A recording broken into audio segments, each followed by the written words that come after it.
চৰকাৰ আজিৰ এই সম্বৰ্ধনা সভাৰ সভাপতি তথা টপাৰ্ছ একাডেমী চিনিয়ৰ ছেকেণ্ডাৰী স্কুল আৰু মেৰাইন এডুকেশ্যন ছাৰ্ভিচেছৰ মুখ্য উপদেষ্টা তথা বিশিষ্ট কবি নাট্যকাৰ তথা কুজিদা উচ্চতৰ মাধ্যমিক বিদ্যালয়ৰ প্ৰাক্তন অধ্যক্ষ শ্ৰীযুত মৃদুপৱন বৰা ডাঙৰীয়া, উপস্থিত আমাৰ টপাৰ্ছ একাডেমী চিনিয়ৰ ছেকেণ্ডাৰী স্কুল আৰু মেৰাইন এডুকেশ্যন ছাৰ্ভিচেছৰ সঞ্চালক তথা অধ্যক্ষ, লগতে সুৰক্ষা এডুকেশ্যন ছ'চাইটি এণ্ড ৰিচাৰ্চ ফাউণ্ডেশ্যনৰ চেয়াৰমেন জিয়াউৰ ৰহমান ডাঙৰীয়া, উপস্থিত নগাঁও সদৰ সমষ্টিৰ সন্মানীয় বিধায়ক শ্ৰীযুত ৰূপক শৰ্মা ডাঙৰীয়া, উপস্থিত আনন্দৰাম ঢেকিয়াল ফুকন মহাবিদ্যালয়ৰ উদ্ভিদ বিজ্ঞান বিভাগৰ প্ৰাক্তন মুৰব্বী অধ্যাপক, লগতে national children's science Congress state academic কমিটিৰ চেয়াৰমেন শ্ৰীযুত বিপুল কুমাৰ বৰা ডাঙৰীয়া, উপস্থিত বিশিষ্ট সমাজসেৱিকা তথা কুজিদা উচ্চতৰ মাধ্যমিক বিদ্যালয়ৰ অধ্যক্ষ ডক্টৰ বিজয়লক্ষ্মী মহন্ত ডাঙৰীয়ানী, উপস্থিত আমাৰ সকলোৰে পৰিচিত আৰু অতিকৈ জনপ্ৰিয় বাৰ্তালাপ অনুষ্ঠানৰ প্ৰতিষ্ঠাপক শ্ৰীযুত চক্ৰপাণী পৰাশৰ ডাঙৰীয়া, উপস্থিত বিভিন্ন বিদ্যালয় মহাবিদ্যালয়ৰ পৰা আমন্ত্ৰিত সন্মানীয় শিক্ষাগুৰুসকল, উপস্থিত মোৰ অতিকৈ শ্ৰদ্ধাৰ পিতৃ মাতৃ তুল্য সন্মানীয় অভিভাৱক অভিভাৱিকাসকল, লগতে উপস্থিত থকা মোৰ শুভাকাংক্ষীসকল, মোৰ সহকৰ্মীসকল আৰু আমাৰ বৰ্তমানৰ আৰু প্ৰাক্তন ছাত্ৰ ছাত্ৰীসকল, জয় জয়তে আপোনালোক সকলোলৈ আমাৰ টপাৰ্ছ একাডেমী চিনিয়ৰ ছেকেণ্ডাৰী স্কুল আৰু মেৰাইন এডুকেশ্যন ছাৰ্ভিচেছৰ তৰফৰ পৰা ইংৰাজী নৱবৰ্ষ আৰু আগন্তুক ভোগালী বিহুৰ আন্তৰিক শুভেচ্ছা জ্ঞাপন কৰিলোঁ। আপোনালোকৰ আশীৰ্বাদত আমি তৃতীয়বাৰৰ বাবে এই সম্বৰ্ধনা অনুষ্ঠানটি আয়োজন কৰিবলৈ সক্ষম হৈছোঁ। আপোনালোকে নিশ্চয় জানে যে আমাৰ মেৰাইন এডুকেশ্যন ছাৰ্ভিচেছৰ জন্ম হৈছিল 2021 চনত। ইয়াৰ প্ৰথমটো বেটছত আমাৰ 5জন ছাত্ৰ ছাত্ৰীয়ে সৰ্বভাৰতীয় নীট পৰীক্ষাত সফলতাৰে উত্তীৰ্ণ হৈ স্থান লাভ কৰিবলৈ সক্ষম হৈছিল। একেদৰে 2023 বৰ্ষতো আমাৰ 5জন ছাত্ৰ ছাত্ৰীয়ে নীট পৰীক্ষাত স্থান লাভ কৰিবলৈ সক্ষম হৈছিল আৰু এইবাৰ 2024 বৰ্ষতো আমাৰ 4গৰাকী ছাত্ৰ ছাত্ৰীয়ে নীট পৰীক্ষাত স্থান লাভ কৰি অসমৰ লগতে অসমৰ বাহিৰৰ চিকিৎসা মহাবিদ্যালয়তো নামভৰ্তি কৰিবলৈ সক্ষম হৈছে। এইবাৰ আমাৰ মেৰাইন এডুকেশ্যন ছাৰ্ভিচেছৰ পৰা ৱাছিম আক্ৰমে 620 নম্বৰ লাভ কৰি প্ৰথম স্থান দখল কৰিবলৈ সক্ষম হৈছে। আমাৰ টপাৰ্ছ একাডেমী চিনিয়ৰ ছেকেণ্ডাৰী স্কুলৰ জন্ম হৈছিল 2022 বৰ্ষত। ইয়াৰ প্ৰথমটো বেটছত আমাৰ 57জন ছাত্ৰ ছাত্ৰীয়ে HS ফাইনেল পৰীক্ষাত অৱতীৰ্ণ হৈছিল আৰু 57জনে প্ৰথম বিভাগত উত্তীৰ্ণ হৈ আমাৰ বিদ্যালয়লৈ গৌৰৱ কঢ়িয়াই আনিবলৈ সক্ষম হৈছিল। লগতে আমি 2024 চনত যি টেলেণ্ট চাৰ্চ কাম স্কলাৰশ্বিপ টেষ্ট অনুষ্ঠিত কৰিছিলোঁ, তাত স্থানপ্ৰাপ্ত সকলোকে আমি আজি এই সম্বৰ্ধনা সভাত সম্বৰ্ধনা জনাব খুজিছোঁ, যাতে এই কৃতি ছাত্ৰ ছাত্ৰীসকলক পৰা অনুপ্ৰাণিত হৈ আমাৰ বৰ্তমানৰ অধ্যয়নৰত ছাত্ৰ ছাত্ৰীসকলে তেওঁলোকৰ ভৱিষ্যত শিক্ষা জীৱনত আগবাঢ়ি যাব পাৰে আৰু এখন সুস্থ সমাজ গঢ়ি তুলিব পাৰে। এয়াই হৈছে আমাৰ মূল উদ্দেশ্য।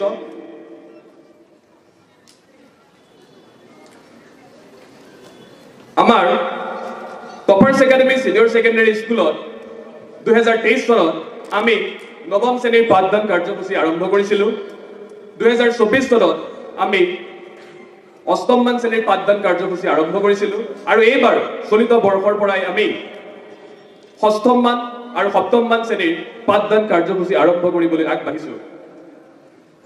লগতে আমাৰ যি পৰৱৰ্তী টেলেণ্ট চাৰ্চ কাম স্কলাৰশ্বিপ টেষ্ট অনুষ্ঠিত হ'ব সেই সম্পৰ্কে আৰু আমাৰ বৰ্ডৰ যি HS ফাইনেল আৰু HSLC পৰীক্ষা যি অনুষ্ঠিত হ'ব তাত স্থানপ্ৰাপ্ত সকলৰ যি পুৰস্কাৰ দিয়া হ'ব সেই সম্পৰ্কে আজি আপোনালোকৰ আগত আমাৰ ডাইৰেক্টৰ ছাৰে এই সভাতেই অৱগত কৰিব। লগতে আমাৰ মেৰাইন এডুকেশ্যন ছাৰ্ভিচেছ আৰু টপাৰ্ছ একাডেমী ছিনিয়ৰ ছেকেণ্ডেৰী স্কুল এই দুয়োটা অনুষ্ঠান সফলতাৰে আগবঢ়াই নিবলৈ আপোনালোকৰ সহায় সহযোগিতা সুদিহা পৰামৰ্শ আৰু আশীৰ্বাদ বিচাৰি আজিৰ এই সম্বৰ্ধনা অনুষ্ঠানটো আয়োজন কৰা হৈছে ধন্যবাদ সম্পাদক উৎপল বৰা ডাঙৰীয়াক ধন্যবাদ জ্ঞাপন কৰিছোঁ ইয়াৰ লগে লগে আমি পৰৱৰ্তী কাৰ্যসূচী আমাৰ সন্মানীয় অতিথিসকলৰ আদৰণি পৰ্বৰ দিশে আগবাঢ়িছোঁ আমি পোনপ্ৰথমতে আদৰণি জনাব বিচাৰিছোঁ আমি তেখেতক এখনি ফুলাম গামোচা এখনি চেলেং এটি ফুলাম জাপি এখন শৰাই আৰু এটা স্মাৰকেৰে সম্বৰ্ধনা জনাব বিচাৰিছোঁ তেখেতক সম্বৰ্ধনা জনাবৰ বাবে মই আমাৰ সন্মানীয় শিক্ষাগুৰু ৰাকিউৰ ৰহমান আৰু ৰূপশ্ৰী কলিতা বাইদেউক অনুৰোধ জনাইছোঁ আমাৰ আজিৰ সভাৰ সন্মানীয় সভাপতি তথা টপাৰ্ছ একাডেমী আৰু মেৰাইন এডুকেশ্যন ছাৰ্ভিচেছৰ সন্মানীয় উপদেষ্টা মৃদুপৱন বৰা ছাৰক এয়া সম্বৰ্ধনা জ্ঞাপন কৰিছে এখনি ফুলাম গামোচা এটি ফুলাম জাপি এখনি চেলেং এখনি শৰাই আৰু এটি স্মাৰকেৰে ছাৰক সম্বৰ্ধনা জ্ঞাপন কৰিছে এয়া ৰাকিউৰ ৰহমান আৰু ৰূপশ্ৰী কলিতাই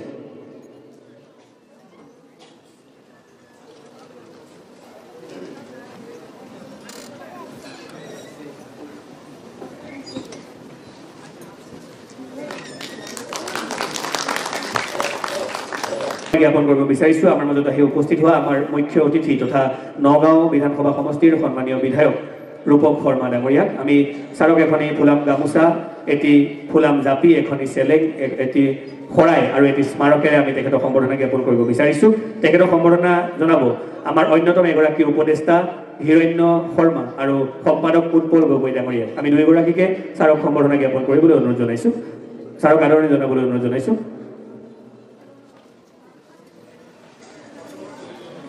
আমি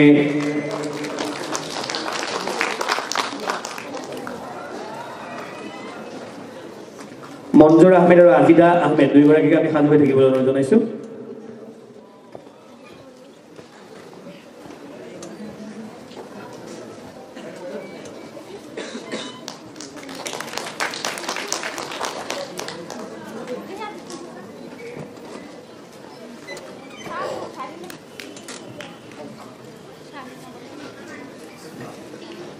এটি হাত চাপৰি লাগে সকলোৰে পৰা এটি হাত চাপৰি বিচাৰিছোঁ ধন্যবাদ ইয়াৰ লগে লগে আমি আদৰণি জনাব বিচাৰিছোঁ আমাৰ মাজত উপস্থিত থকা প্ৰাক্তন মুৰব্বী অধ্যাপক উদ্ভিদ বিজ্ঞান বিভাগৰ সন্মানীয় বিপুল কুমাৰ বৰা ছাৰক তথা আমাৰ পথ প্ৰদৰ্শক বিপুল কুমাৰ বৰা ছাৰক আমি আদৰণি জনাবৰ বাবে মঞ্জুৰ আহমেদ আৰু আজিদা আহমেদক অনুৰোধ জনাইছোঁ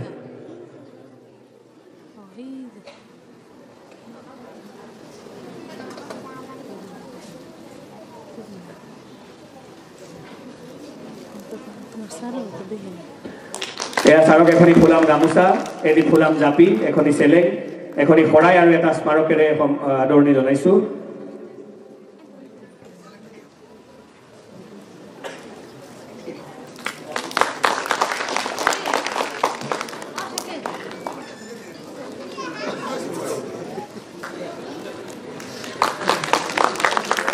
ধন্যবাদ ইয়াৰ লগে লগে আমি আদৰণি জনাব বিচাৰিছোঁ আমাৰ মাজত উপস্থিত থকা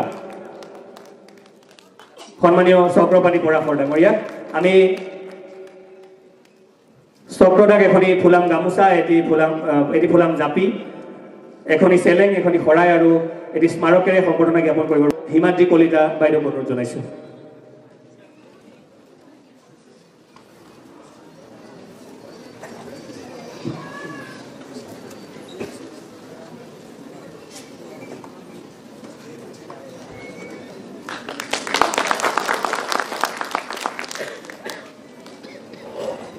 চক্ৰদাৰ বাবে এটি হাত চাপৰি লাগে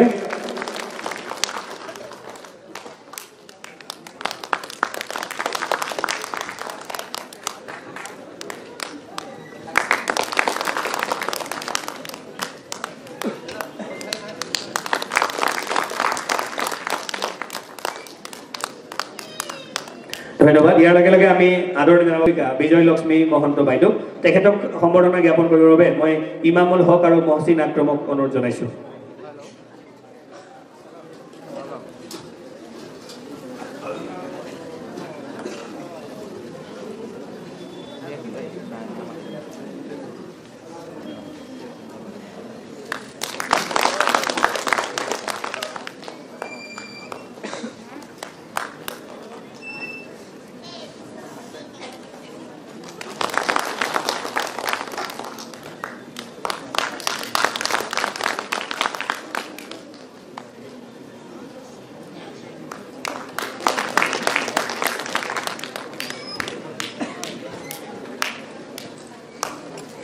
ধন্যবাদ। ইয়াৰ লগে লগে আমি আদৰণি জনাব বিচাৰিছোঁ আমাৰ এডুকেশ্যন ছাৰ্ভিচেছৰ সন্মানীয় সঞ্চালক আমাৰ সকলোৰে মৰমৰ জিয়াউৰ ৰহমান ডাঙৰীয়া। তেখেতক এখনি ফুলাম গামোচা, এটি ফুলাম জাপি, এখনি চেলেং, এখনি শৰাই আৰু এটা স্মাৰকেৰে সম্বৰ্ধনা জনাবৰ বাবে মই ৰিয়াজুল আলম আৰু মেৰাজুল ইছলাম ডাঙৰীয়াক অনুৰোধ জনাইছোঁ। মেৰাজুল ইছলাম, ৰিয়াজুল আলম আমাৰ টপাৰ্ছ একাডেমি আৰু মেৰাইন এডুকেশ্যন ছাৰ্ভিচেছৰ অন্যতম এগৰাকী সদস্য, লগতে মেৰাজুল ইছলাম আমাৰ মেৰাইন এডুকেশ্যন ছাৰ্ভিচেছৰ অন্যতম এগৰাকী সফল ছাত্ৰ, বৰ্তমান গুৱাহাটী মেডিকেল কলেজ হস্পিটেলৰ এগৰাকী ছাত্ৰ। এয়া মেৰাজুল ইছলাম ডাঙৰীয়াই সম্বৰ্ধনা জনাইছে আমাৰ আটাইৰে মৰমৰ জিয়াউৰ ৰহমান ডাঙৰীয়াক। আমি আদৰণি আৰু সম্বৰ্ধনা কাৰ্যসূচী সাময়িকভাৱে স্থগিত ৰাখিছোঁ।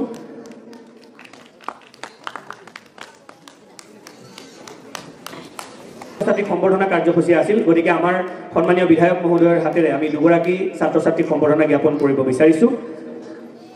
যেহেতু তেখেতৰ কিছু কাৰ্যসূচী আছে, ইয়াৰ পৰা তেখেতে আমাৰ পৰা অকণমান সোনকালে বিদায় ল'ব আজি, গতিকে আমি ছাৰৰ হাতেৰে দুগৰাকী আমাৰ কৃতি ছাত্ৰ ছাত্ৰীক সম্বৰ্ধনা জনাব বিচাৰিছোঁ।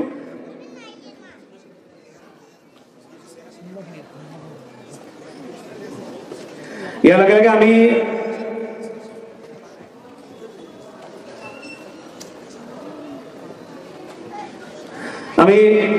কৃতি ছাত্ৰ ছাত্ৰীক সম্বৰ্ধনা জনাব বিচাৰিছোঁ ছাৰৰ হাতেৰে। পোনপ্ৰথমতে আমাৰ 2024 বৰ্ষৰ উচ্চতৰ মাধ্যমিক পৰীক্ষাত যি আটাইতকৈ বেছি নম্বৰ লাভ কৰা ছাত্ৰীগৰাকীক আমি সম্বৰ্ধনা জনাব বিচাৰিছোঁ। ফাহমিদা তাকিয়া 88.2%। আমি ফাহমিদা তাকিয়াক মঞ্চলৈ আগবাঢ়ি আহিবলৈ অনুৰোধ জনাইছোঁ। তেখেতক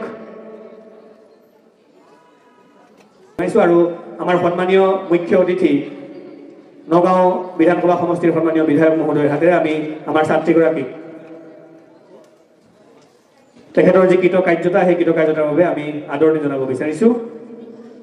সাজু হৈ থাকিবলৈ অনুৰোধ জনাইছোঁ ৱাছিম আক্ৰম আৰু মুছফিক আহমেদ। আমি দুয়োগৰাকীকে সাজু হৈ থাকিবলৈ অনুৰোধ জনাইছোঁ, ৱাছিম আক্ৰম আৰু মুছফিক আহমেদ।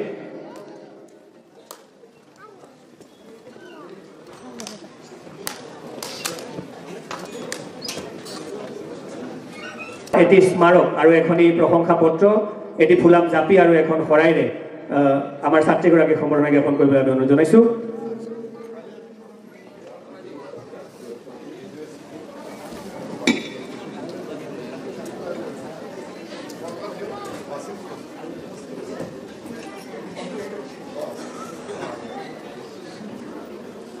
এয়া ফাহমিদা তাকিয়া 88.2%ৰ সৈতে এইবাৰ উচ্চতৰ মাধ্যমিক পৰীক্ষাত টপাৰ্ছ একাডেমীৰ তৰফৰ পৰা সুনাম কঢ়িয়াই আনিবলৈ সক্ষম হৈছে। এয়া ফাহমিদা তাকিয়া। এখনি ফুলাম গামোচা, এটি স্মাৰক, এখনি প্ৰশংসা পত্ৰ, এখনি শৰাই আৰু এটি ফুলাম জাপিৰে তেখেতক সম্বৰ্ধনা জনোৱা হৈছে।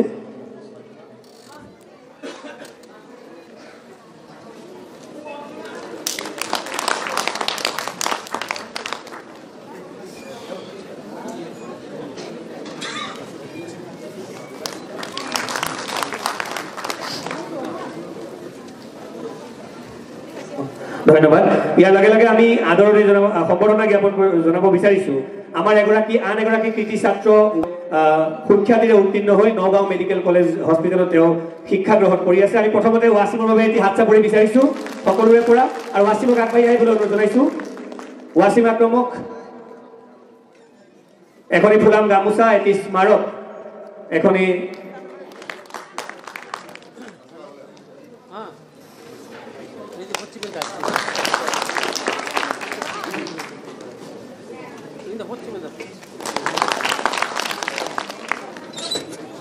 এয়া নগাঁও মেডিকেল কলেজ হস্পিটেলৰ এগৰাকী ছাত্ৰ তথা মেৰাইন এডুকেশ্যন ছাৰ্ভিচেছৰ এগৰাকী কৃতি ছাত্ৰ, আমাৰ গৌৰৱ।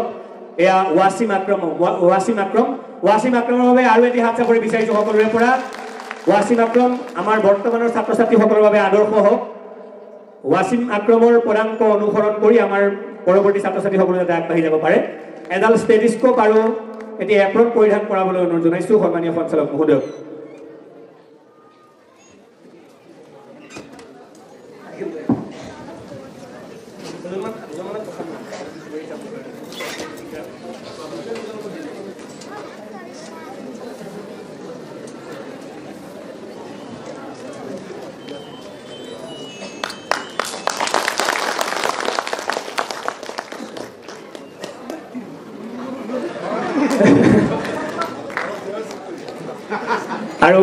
আটাইতকৈ আকৰ্ষণীয় যিটো পুৰস্কাৰ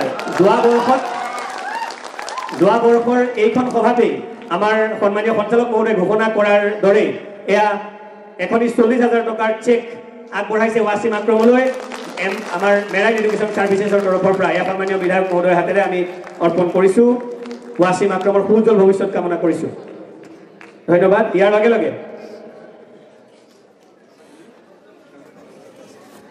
এডুকেশ্যন ছাৰ্ভিচেছৰ যি স্কলাৰশ্বিপ এক্সাম হৈছিলে সেই স্কলাৰশ্বিপ এক্সামৰ যি পুৰস্কাৰ আমি প্ৰথম কেটেগৰী 3ৰ প্ৰথম পুৰস্কাৰ তৃতীয় কেটেগৰীৰ প্ৰথম পুৰস্কাৰ প্ৰাপ্ত মুশফিক আহমেদক মঞ্চলৈ আমন্ত্ৰণ জনাইছোঁ মুশফিক আহমেদকো আমি ছাৰৰ হাতেৰেই বঁটা প্ৰদান কৰিব বিচাৰিছোঁ নগদ 20,000 টকাৰ এখনি চেক আৰু লগতে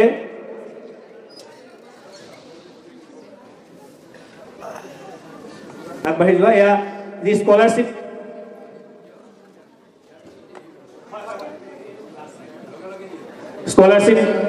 যি পৰীক্ষা আমাৰ মেৰাইন এডুকেশ্যন ছাৰ্ভিচেছ আৰু টপাৰ্ছ একাডেমীৰ তৰফৰ পৰা অনুষ্ঠিত কৰা হৈছিল তাৰ যি তৃতীয়টো কেটেগৰী সেই কেটেগৰীত প্ৰথম স্থান দখল কৰিবলৈ সক্ষম হোৱা এয়া মুশফিক আহমেদ এখনি ফুলাম গামোচা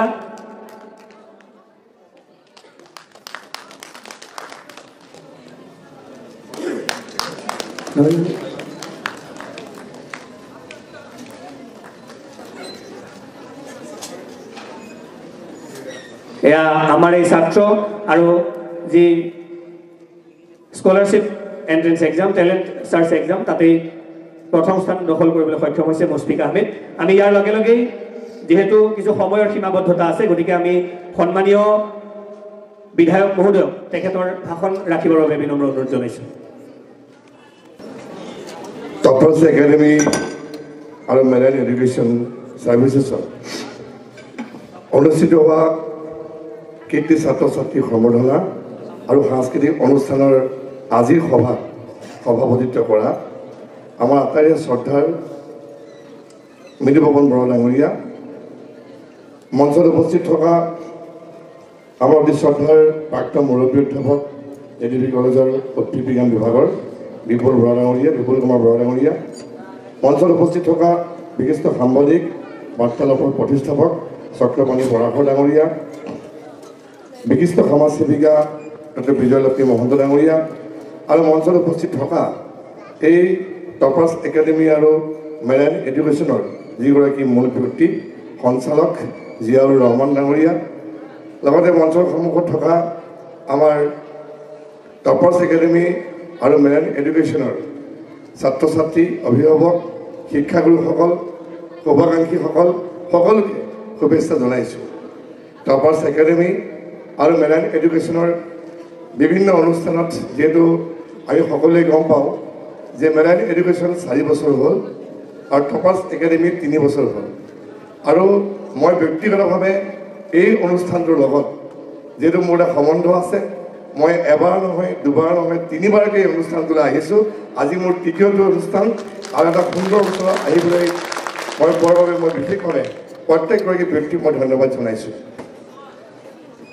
এই প্ৰেক্ষাগৃহত মোৰ দ্বিতীয়টো অনুষ্ঠান আৰু জিয়াউৰ ৰহমান ডাঙৰীয়াই যেতিয়া এখন কিতাপৰ দোকান খুলিছিলে তাতো মই গৈছিলোঁ য'ত বৰ্তমান টপাৰ্ছ একাডেমীখন আছে যেতিয়া মোক নিমন্ত্ৰণ কৰিছিলে মই তেতিয়া আহিম বুলি কৈছিলোঁ বিশেষভাৱে এই ধৰণৰ অনুষ্ঠান যেতিয়া মাতে মই আহোঁ উদ্দেশ্য এটাই যে যিমানখিনি পাৰোঁ ছাত্ৰ ছাত্ৰীয়ে হওক বা এই অনুষ্ঠানটোক অলপমান তেওঁলোকক যাতে মনোবল বৃদ্ধি কৰোৱা আৰু লগত যাতে আমি তেওঁলোকক যিমানখিনি পাৰোঁ আগুৱাই লৈ যোৱা জিয়াউৰ ৰহমান ডাঙৰীয়াই মোক ক'লে যে ছাৰ ৰাইজৰ আশীৰ্বাদ আৰু দুৱাত 4জনৰ পৰা 200জন ষ্টুডেণ্টলৈ পালে গতিকে মই ধন্যবাদ জনাইছোঁ এই প্ৰচেষ্টা যে সুন্দৰকৈ তেওঁলোকে এই অনুষ্ঠানটো খুব কম দিনৰ ভিতৰতে জাকত জিলিকা হৈছে আৰু ইতিমধ্যে তাৰ যিটো পাৰদৰ্শিতা আমি দেখা পাইছোঁ এইবাৰ মেডিকেলত 10জনৰ ভিতৰতেই 4জনে কৃতকাৰ্যতা লাভ কৰিবৰ কাৰণে সক্ষম হৈছে আন এটা খুব গুৰুত্বপূৰ্ণ কথা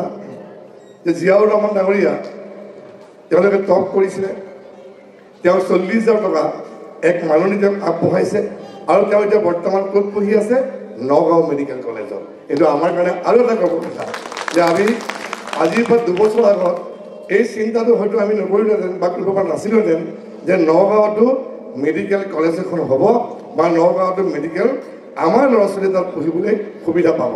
গতিকে আমি আশা কৰিছোঁ যে আজি জিয়াউৰ ৰহমান ডাঙৰীয়া ইয়াতেই পঢ়ি আজি মেৰাইন এডুকেশ্যনৰ পৰা পঢ়ি নগাঁও মেডিকেল যিখন নগাঁও মেডিকেল কলেজত তেওঁ মেডিকেল পঢ়ি তাৰ পৰা ডাক্তৰ হৈ পেলাই তেওঁ আমাকে তেওঁ চিকিৎসা ক্ষেত্ৰখনত সহায় কৰিব।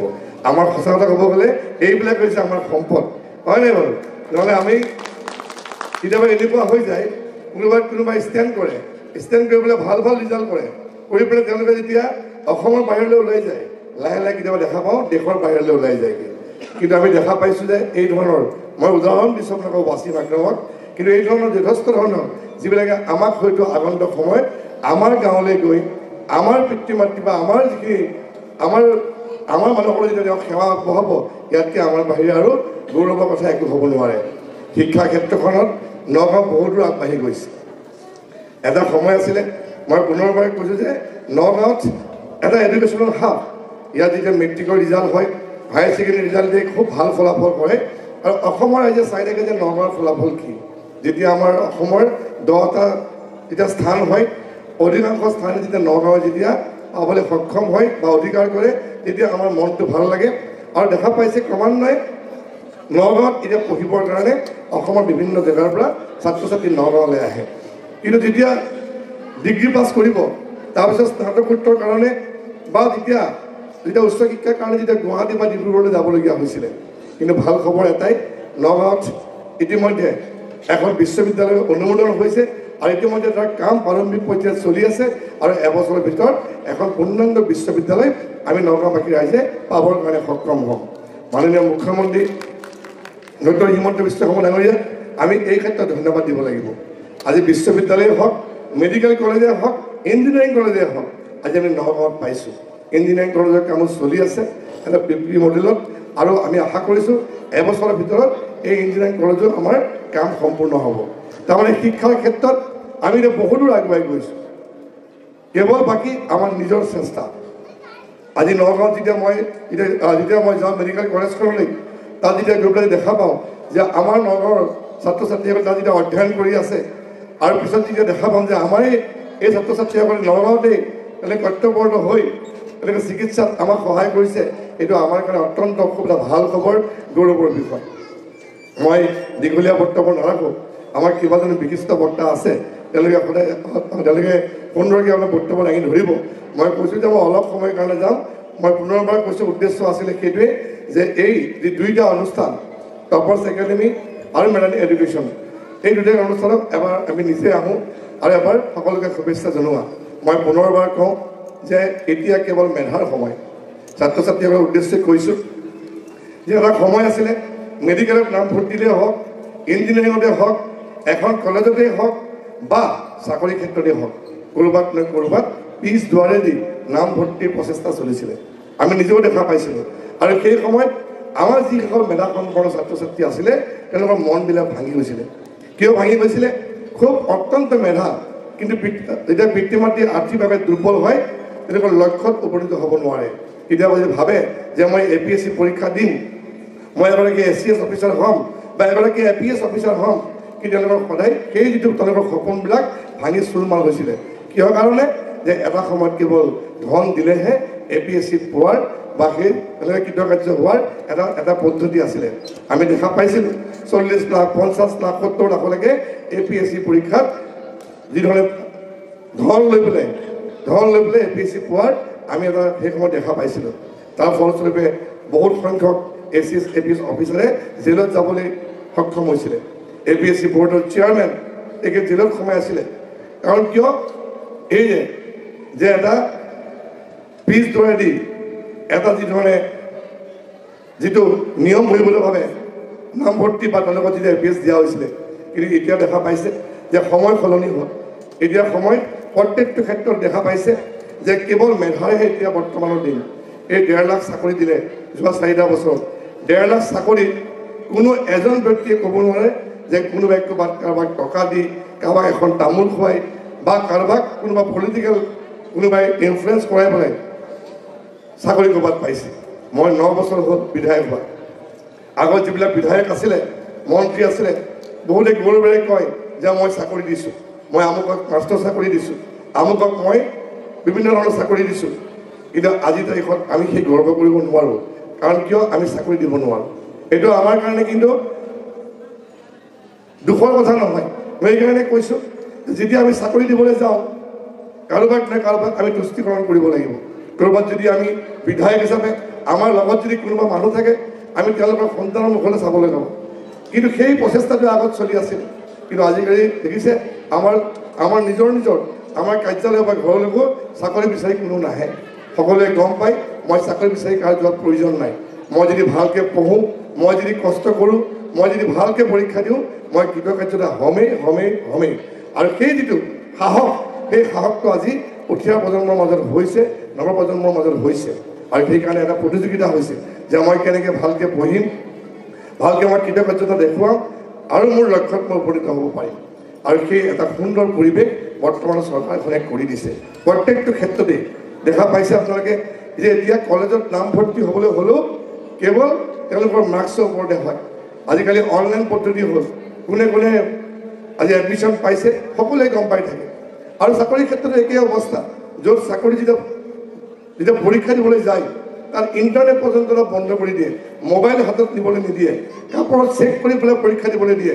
ইমান এটা নিকা ভাৱেৰে এটা যেতিয়া পৰীক্ষা পাতে, তাৰমানে আমি এইটোৱে বুজিব লাগিব যে নিকা পদ্ধতিৰে চাকৰি পাইছে। আৰু আজিকালি যেতিয়া আমি গাঁৱত ঘূৰি ফুৰোঁ বা সমষ্টিত ঘূৰি ফুৰোঁ, আমাৰ ওচৰত যেতিয়া আহে পিতৃ মাতৃসকল, আমাক যেতিয়া কয়হি যে মোৰ ল'ৰাটোৱে মেডিকেলত চাকৰি পালে, মোৰ ল'ৰাটোৱে মাষ্টাৰ চাকৰি পালে, মোৰ ল'ৰাটোৱে পুলিচত চাকৰি পালে, বা মোৰ ছোৱালীগৰাকীয়ে বিভিন্ন বিভাগত চাকৰি যেতিয়া কথা কয়, তেতিয়া মই চিন্তা কৰি হয় গাঁৱৰ ৰাইজে কয় যে এই ছোৱালীজনী বা ল'ৰাটো পঢ়াত অত্যন্ত চোকা। পিতৃ মাতৃ হয়তো ক'ৰবাত আৰ্থিকভাৱে দুৰ্বল হ'ব পাৰে, ক'ৰবাত হয়তো দিন হাজিৰা কৰিছে, ক'ৰবাত হয়তো এখন চাহৰ দোকান দিছে, ক'ৰবাত হয়তো বাগানত গছপাত তুলিছে। এই ধৰণৰ পিতৃ মাতৃৰ সন্তানে যেতিয়া চাকৰি পায় মনটো ভাল লাগে। তেওঁলোকে এই পিতৃ মাতৃসকলে একেলগে হয়তো 5,000 10,000 টকা গোটাই কাৰোবাক দিয়াৰো ক্ষমতা নাথাকে, কিন্তু তেওঁলোকৰ সন্তানসকল যেতিয়া মেধা হয় তেতিয়া তেওঁলোকে সেই সফলতাটো পাবলৈ সক্ষম হৈছে। তাৰ উদাহৰণ আমি যোৱা সমস্যা প্ৰত্যেক বাৰতে দেখা পাইছোঁ। মই তোমালোকক এইটো কথা কৈছোঁ, এইটো সময় নিজক গঢ়া সময়। মোবাইলত বেছি সময় দিয়াটো এতিয়া একেবাৰে অনুচিত। মোবাইলটো ব্যৱহাৰ আমি কৰিব লাগে, কিন্তু নিজৰ কাৰণে আজিকালি আমি যেতিয়া গুগলত যাওঁ, চাৰ্চ কৰিলেই আমি পৃথিৱীখনৰ বিষয়ে গম পাওঁ। কিন্তু সেইটো যেতিয়া আমি নিজে যদি কিবা এটা শিকিবৰ কাৰণে মোবাইলটো ব্যৱহাৰ নকৰোঁ, আমি যদি ৰিল চাই পেলাই, আমি যদি ফেচবুক চাই, আমি যদি হোৱাটছআপ কৰি পেলাই যদি সময় নষ্ট কৰোঁ, এই সময়ত নিজৰ সময়টো অবাবতে নষ্ট কৰা হ'ব। আমাৰ সময় বহুত আছে, দীঘলীয়া সময় আছে, কিন্তু এই সময়টোক নিজক যাতে কেৰিয়াৰটো আমি গঠন কৰিব পাৰোঁ, আমি যাতে শিকিব পাৰোঁ, তাৰ কাৰণে এই সময়টো আকৌ কিন্তু ঘূৰি কেতিয়াও নাহে। এই সময়টো সদায় সদব্যৱহাৰ কৰাৰ প্ৰতি প্ৰয়োজন আছে। মই আৰু পুনৰবাৰ মই সকলোকে ধন্যবাদ জনাইছোঁ। জিয়াউৰ ৰহমান ডাঙৰীয়া, মৃদুপৱন বৰা ডাঙৰীয়াকে প্ৰমুখ কৰি এই টপাৰ্ছ একাডেমি আৰু মেৰিন এডুকেশ্যন ছাৰ্ভিচেছৰ প্ৰত্যেকগৰাকী ইয়াৰ লগত জড়িত শিক্ষাগুৰু হওক বা অনা শিক্ষক কৰ্মচাৰীয়ে হওক, শুভাকাংক্ষী বা সকলোকে ধন্যবাদ জনাইছোঁ। আৰু দুইটা অনুষ্ঠানৰে আগন্তুক সময়ত উত্তৰ কামনা কৰি আজি যিসকলে এই যি আমাৰ আজি মেধা সম্পন্ন ছাত্ৰ ছাত্ৰীসকলে আজি তেওঁলোকে কিছু পুৰস্কাৰ পাব বা সম্বৰ্ধনা জনাব, তেওঁলোকে এইটো আশীৰ্বাদ বুলি ভাবিব যাতে আগন্তুক সময়ত ভালকৈ আগবাঢ়ি যাব পাৰে। মই পুনৰবাৰ সকলোকে মই ধন্যবাদ জনাই আৰু মোক নিমন্ত্ৰণ কৰাৰ বাবে মই পুনৰবাৰ সকলোকে ধন্যবাদ জনাই বক্তব্য সামৰণি মাৰিছোঁ। ধন্যবাদ। আমি ছাৰক ধন্যবাদ জ্ঞাপন কৰিছোঁ। তেখেতৰ অতি ব্যস্ততাপূৰ্ণ সময়ৰ পৰা আমাক খন্তে সময় দিয়াৰ বাবে আমি ছাৰক ধন্যবাদ জ্ঞাপন কৰিছোঁ। আৰু টপাৰ্ছ একাডেমি মজিয়াত ছাৰক পুনৰবাৰ লগ পোৱাৰ আশা ৰাখিছোঁ। ছাৰৰ পৰা আমি নগাঁও বিধানসভা সমষ্টিৰ সময় আমি কাৰ্যকৰ্তাসকলক তেখেতক আগবঢ়াই দিবলৈ অনুৰোধ জনাইছোঁ আৰু ইয়াৰ পৰৱৰ্তী কাৰ্যসূচীৰ দিশে আমি আগবাঢ়িম। আমি ছাত্ৰ ছাত্ৰীসকলৰ যি সম্বৰ্ধনা কাৰ্যসূচী, সেই সম্বৰ্ধনা কাৰ্যসূচীৰ বাবে আগবাঢ়িম। কাৰ্যসূচী চলি আছিল, আমি সেই সম্বৰ্ধনা কাৰ্যসূচীৰ বাবে আগবাঢ়িম। তাৰ প্ৰাক মুহূৰ্তত আমাৰ মাজত উপস্থিত থকা সোণাইঘাট উচ্চ ইংৰাজী বিদ্যালয়ৰ সন্মানীয় প্ৰধান শিক্ষয়িত্ৰী আলমাৰা বেগম বাইদেউ আমাৰ মাজত আছে। আমি তেখেতক মঞ্চলৈ আগবঢ়াই লৈ আহিবলৈ অনুৰোধ জনাইছোঁ আমাৰ কৰ্মকৰ্তাসকলক। বাইদেউক আমি মঞ্চলৈ আগবঢ়াই লৈ আহিবলৈ অনুৰোধ জনাইছোঁ আমাৰ কৰ্মকৰ্তাসকলক। শৰাইৰে টপাৰ্ছ একাডেমি আৰু মেৰাইন এডুকেশ্যন ছাৰ্ভিচেছৰ তৰফৰ পৰা আমি আদৰণি জনাব বিচাৰিছোঁ। মই বিদ্যালয় কৰ্তৃপক্ষৰ তৰফৰ পৰা কৰ্মকৰ্তাসকলক তেখেতক আদৰণি জনাবলৈ অনুৰোধ জনাইছোঁ। এখন সন্মানীয় সঞ্চালক জিয়াউৰ ৰহমান ডাঙৰীয়া তেখেতক এখনি ফুলাম গামোচা, এটি ফুলাম জাপি, এখনি শৰাই আৰু এটি স্মাৰকেৰে আদৰণি জনাইছে।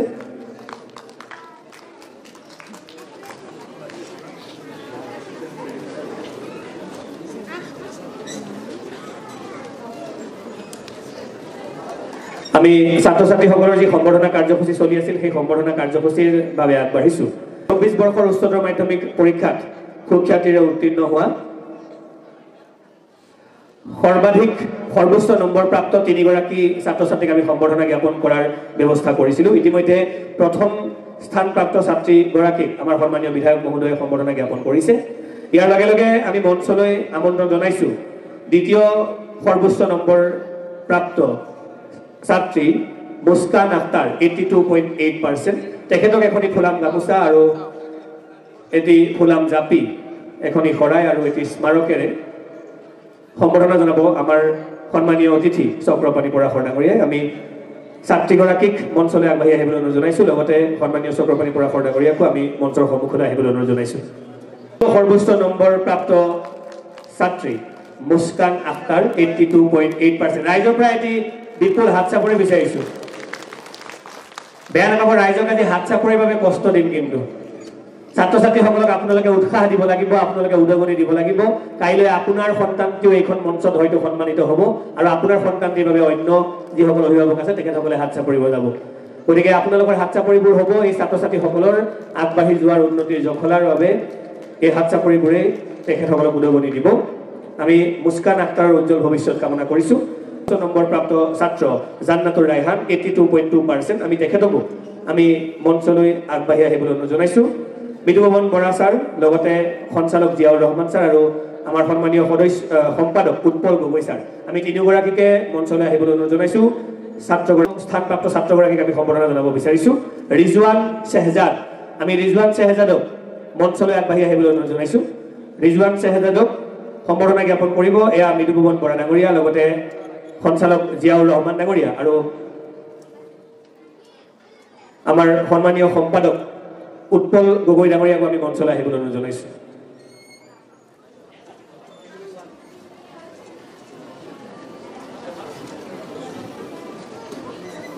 ফুলাম গামোচা, এটি ফুলাম জাপি আৰু এটি স্মাৰক।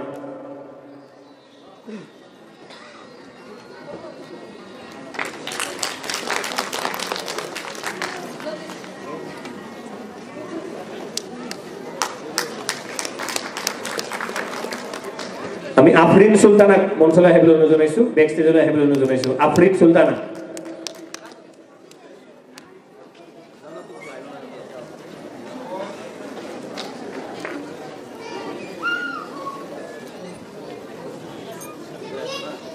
ধন্যবাদ জ্ঞাপন কৰিছোঁ। আমি ৰিজৱান শ্বেহজাদৰ উজ্জ্বল ভৱিষ্যত কামনা কৰিছোঁ। লগে লগে আমি ছাৰক আসন গ্ৰহণ কৰাবলৈ অনুৰোধ জনাইছোঁ। ইয়াৰ লগে লগে আমি কেটেগৰী 1ৰ দ্বিতীয় স্থানপ্ৰাপ্ত আফৰিন চুলতানাক মঞ্চলৈ আগবাঢ়ি আহিবলৈ অনুৰোধ জনাইছোঁ। আফৰিন চুলতানা, তেখেতক সম্বৰ্ধনা জ্ঞাপন কৰিবৰ বাবে মই আমাৰ সন্মানীয় অতিথি বিপুল কুমাৰ বৰা ছাৰক আগবাঢ়ি আহিবলৈ অনুৰোধ জনাইছোঁ। এখনি ফুলাম গামোচা, এটি স্মাৰক আৰু এটি ফুলাম জাপি। আমি সন্মানীয় বিপুল কুমাৰ বৰা ছাৰক, লগতে আমাৰ সঞ্চালক জিয়াউৰ ৰহমান ছাৰক ছাত্ৰীগৰাকীক সম্বৰ্ধনা জ্ঞাপন কৰিবলৈ অনুৰোধ জনাইছোঁ। সম্পাদক উৎপল গগৈ ডাঙৰীয়া, আপুনি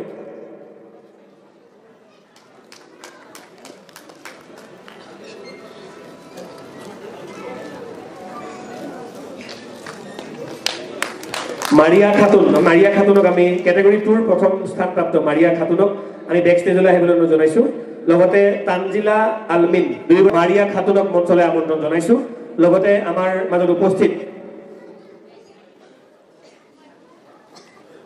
সন্মানীয়া বিজয় লক্ষ্মী মহন্ত বাইদেউক আমি সন্মুখলৈ আহিবলৈ অনুৰোধ জনাইছোঁ। আমাৰ এয়া কেটেগৰী 2ৰ প্ৰথম স্থানপ্ৰাপ্ত মাৰিয়া খাতুন। পুৰস্কাৰত আছে নগদ 15,000 টকাৰ এখনি চেক, লগতে এখনি ফুলাম গামোচা, এটি ফুলাম জাপি আৰু এটা স্মাৰক। এয়া টপাৰ্ছ একাডেমী আৰু মেৰাইন এডুকেশ্যন ছাৰ্ভিচেছৰ সাধাৰণ সম্পাদক উৎপল গগৈ আৰু আমাৰ সন্মানীয় অতিথি বিজয় লক্ষ্মী মহন্ত বাইদেৱে তেখেতক এয়া সম্বৰ্ধনা জ্ঞাপন কৰিছে। লাভ কৰা কেটেগৰী 2 দ্বিতীয় স্থান লাভ কৰা তানজিলা আলমিনক আমি মঞ্চলৈ আগবাঢ়ি আহিবলৈ অনুৰোধ জনাইছো আৰু লগতে আমাৰ মাজত উপস্থিত থকা সন্মানীয় আলমাৰা বেগম বাইদেউক আমি সন্মুখলৈ আহিবলৈ অনুৰোধ জনাইছো।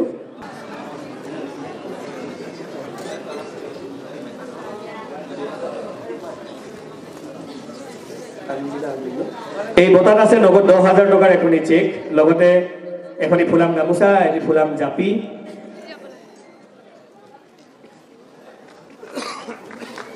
এটা স্মাৰক।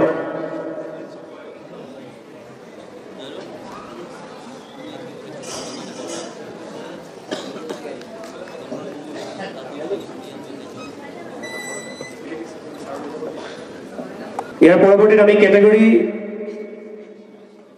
3 যেহেতু প্ৰথম স্থানপ্ৰাপ্তগৰাকী ইতিমধ্যে বঁটা প্ৰদান কৰা হৈছে। আমি দ্বিতীয় স্থান লাভ কৰা শাকিৰা আব্দুল মুবিন আৰু আফিফা মাফৰুজ দুইগৰাকীকে আমি মঞ্চলৈ আমন্ত্ৰণ জনাইছো। লগতে আমাৰ সন্মানীয় সঞ্চালক জিয়াউৰ ৰহমান দেৱৰ সন্মানীয় পিতৃ মনিৰুদ্দিন ডাঙৰীয়াক আমি মঞ্চলৈ আমন্ত্ৰণ জনাইছো। মনিৰুদ্দিন কেটেগৰী 3 দ্বিতীয় স্থান লাভ কৰিছে শাকিৰা আব্দুল মুবিন, নগদ 10,000 টকা এখনি চেক, এখনি ফুলাম গামোচা, এটি ফুলাম জাপি আৰু এটি স্মাৰক প্ৰদান কৰিবলৈ অনুৰোধ জনাইছো। হাত চাপৰিবোৰৰ জোৰ কমি গৈছে, বেয়া নাপাব, আজি হাত চাপৰিৰ কাৰণে জোৰ কৰিম। আফিফা মাফৰুজক আমি আগবাঢ়ি আহিবলৈ অনুৰোধ জনাইছো। মনিৰুদ্দিন ডাঙৰীয়াক খন্তেক সময় অপেক্ষা কৰিবলৈ অনুৰোধ জনাইছো মঞ্চতে। লাভ কৰিছে বঁটাত আছে নগদ 5,000 টকাৰ এখনি চেক, লগতে এখনি ফুলাম গামোচা, এটি ফুলাম জাপি আৰু এটা স্মাৰক।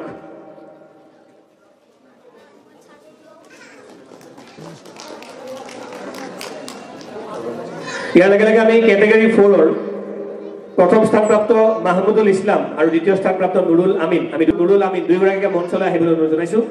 মনিৰুদ্দিন ডাঙৰীয়াক আমি খন্তেক অপেক্ষা কৰিবলৈ অনুৰোধ জনাইছো মঞ্চতে।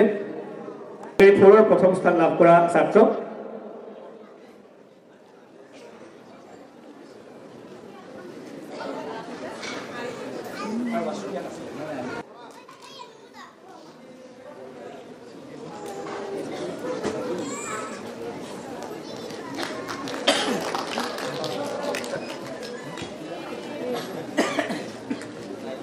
ধন্যবাদ। আমি নুৰুল আমিন দ্বিতীয় স্থানপ্ৰাপ্ত নুৰুল আমিনক আমি মঞ্চলৈ আগবাঢ়ি যাবলৈ অনুৰোধ জনাইছো। আমাৰ দুইগৰাকী শিক্ষাগুৰুক আমি তাতে আমি সন্মানীয় অতিথিসকল, সন্মানীয় অভিভাৱকসকল যিসকল আমাৰ মঞ্চৰ সন্মুখত বহি আছে বা মঞ্চত থকা সকলোকে জনাব বিচাৰিছো, হয়তো এটি খুকুজা থাকি যাব পাৰে যে কেটেগৰী আটাইকেইটাতে পুৰস্কাৰ নগদ ধন দিয়া হৈছে, কিন্তু এই কেটেগৰী 4ত কিয় নগদ ধন দিয়া হোৱা নাই। আমাৰ সন্মানীয় সঞ্চালক মহোদয় এটা তেখেত যিটো এন্ট্ৰি ফিজ আছিলে সেই এন্ট্ৰি ফিজটো নিদিয়াকৈ যিসকলে পৰীক্ষা দিব তেখেতসকলে স্থান লাভ কৰিব, সম্বৰ্ধনা লাভ কৰিব, কিন্তু নগদ ধনৰ পুৰস্কাৰটোৰ বাবে তেওঁলোক এলিজিবল নহ'ব। গতিকে দুইগৰাকী ছাত্ৰই যি কেটেগৰী 4ত আছিল তেওঁলোকে যথেষ্ট ভাল ফলাফল কৰিছে, কিন্তু যিটো এলিজিবিলিটি ক্ৰাইটেৰিয়া আছিল সেইটোত তেওঁলোক অহা নাই, তাৰ বাবে তেখেতসকলক নগদ ধনৰ পুৰস্কাৰটো দিয়া হোৱা নাই। আমি সকলোৰে জ্ঞাতাৰ্থে বিষয়টো জনাই দিব বিচাৰিছো। আমি ইয়াৰ লগে লগে আমাৰ আজিৰ এই কৃতি ছাত্ৰ ছাত্ৰী সম্বৰ্ধনাৰ মুখ্য আকৰ্ষণ আমাৰ নীট পৰীক্ষাত স্থান লাভ কৰা ছাত্ৰ ছাত্ৰীসকলক সম্বৰ্ধনা জনাবলৈ বিচাৰিছো। নেকিবুজ জামান ডাঙৰীয়া যদি আমাৰ মাজত আছে আমি তেখেতক আগবাঢ়ি আহিবলৈ অনুৰোধ জনাইছো। জোৰে হাত চাপৰি বিচাৰিছো। মেৰাইন এডুকেশ্যন ছাৰ্ভিচেছ আৰু টপাৰ্ছ একাডেমীৰ বাবে গৌৰৱ নেকিবুজ জামানৰ বাবে পুৰস্কাৰ আগবঢ়োৱা হৈছে নগদ 20,000 টকাৰ এখনি চেক, লগতে এখনি ফুলাম গামোচা, এখনি চেলেং, এটি ফুলাম জাপি আৰু এটি স্মাৰক প্ৰদান কৰা হৈছে।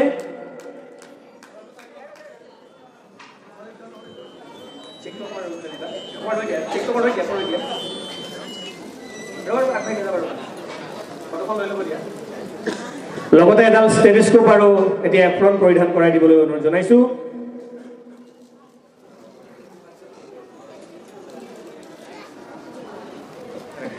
এয়া নেকিবুজ জামান মেৰাইন এডুকেশ্যন ছাৰ্ভিচেছ আৰু টপাৰ্ছ একাডেমীৰ গৌৰৱ তথা বৰ্তমান নগাঁও মেডিকেল কলেজ হস্পিটেলৰ এগৰাকী অধ্যয়নৰত ছাত্ৰ নেকিবুজ জামান।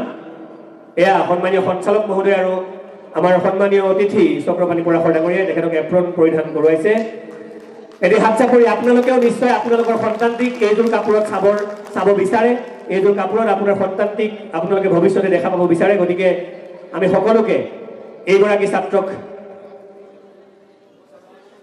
অভিবাদন জনাবলৈ অনুৰোধ জনাইছে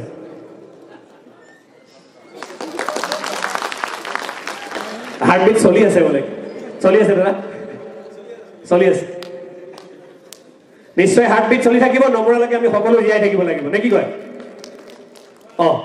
একো নকয় নমৰালৈকে সকলো জীয়াই থাকিব লাগিব হয়নে নহয় নিশ্চয় ধন্যবাদ আমি সব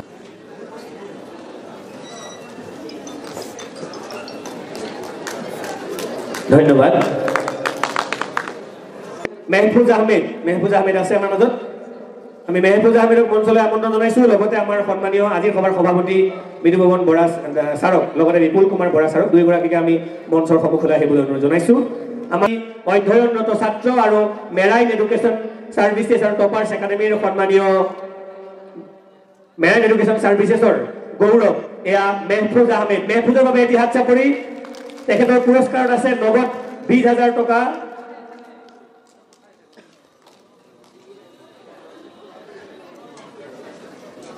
মেহফুজ আহমেদ বৰ্তমান তিনিচুকীয়া মেডিকেল কলেজৰ এগৰাকী ছাত্ৰ আৰু মেৰাইন এডুকেশ্যন সাৰ্ভিসেছৰ প্ৰাক্তন ছাত্ৰ তথা আমাৰ গৌৰৱ এয়া মেহফুজ আহমেদ মেহফুজৰ বাবে এটি জোৰে হাত চাপৰি বিচাৰিছো সকলোৰে পৰা আৰু মেহফুজক এখনি 20,000 টকাৰ এখনি চেক লগতে এখনি ফুলাম গামোচা এটি ফুলাম জাপি এটা এখনি চেলেং এটা স্মাৰক আৰু লগতে এখনি প্ৰশংসা পত্ৰ আৰু এটি এপ্ৰন আৰু এডাল ষ্টেথোস্কোপ এয়া আগবঢ়াই দিয়া হৈছে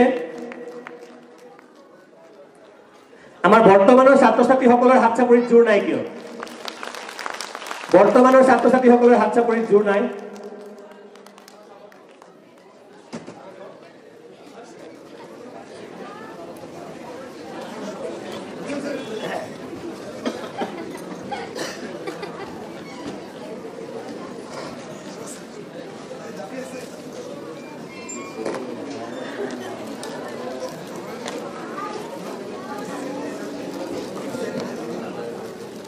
এয়া আসলতে মেৰাইন এডুকেশ্যন সাৰ্ভিসেছ আৰু টপাৰ্ছ একাডেমীৰ মৰম আমাৰ ছাত্ৰ ছাত্ৰীসকলৰ বাবে যিসকল ছাত্ৰ ছাত্ৰীয়ে আমাৰ নাম উজ্বলাবলৈ সক্ষম হৈছে আমি সেইসকল ছাত্ৰ ছাত্ৰীক এইখন মঞ্চৰ পৰাই তেখেতসকলক ধন্যবাদ আৰু কৃতজ্ঞতা জ্ঞাপন কৰিছো লগতে তেখেতসকলক কৈছো আমাৰ আন এগৰাকী কৃতি ছাত্ৰী আফসানা বেগম আমি আফসানা বেগমক আমি মঞ্চলৈ আমন্ত্ৰণ জনাইছো তেখেতে অল ইণ্ডিয়া লেভেলত তেখেতে বৰ্তমান সিট পাই বৰ্তমান তেওঁ government medical college and hospital হৰিদ্বাৰত তেওঁ মেডিকেল কলেজৰ মেডিকেল শিক্ষা গ্ৰহণ কৰি আছে মই আমাৰ সন্মানীয় দুইগৰাকী মহিলা অতিথিক আগবাঢ়ি যাবলৈ অনুৰোধ জনাইছো এই ফুলাম গামোচা এটি ফুলাম জাপি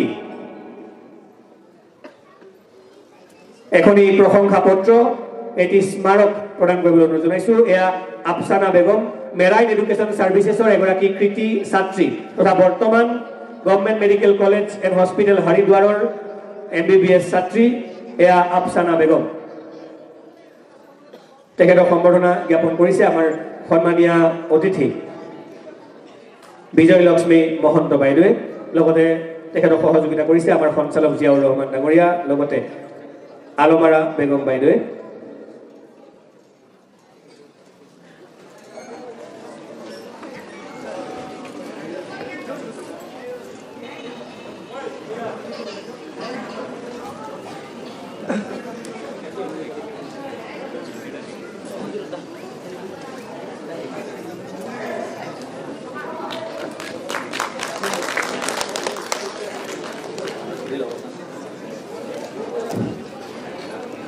ব্যক্তিক আমি আমাৰ আজিৰ সভালৈ আমন্ত্ৰণ জনাইছো যিগৰাকী ব্যক্তিৰ কথা আপোনালোকে প্ৰায় সময়ত হয়তো মোবাইলৰ স্ক্ৰীনত বা আপোনালোকৰ টিভিৰ পৰ্দাত আপোনালোকে পাইছে সেইগৰাকী ব্যক্তিক আমি বক্তব্য ৰাখিবলৈ অনুৰোধ জনাম আমাৰ মাজত উপস্থিত আছে সন্মানীয় চক্ৰপাণি পৰাশৰ ডাঙৰীয়া আমি তেখেতৰ সাৰুৱা ভাষণ ৰাখিবলৈ অনুৰোধ জনাইছো আমাৰ ছাত্ৰ ছাত্ৰী আমাৰ অভিভাৱকসকলক উদ্দেশ্যি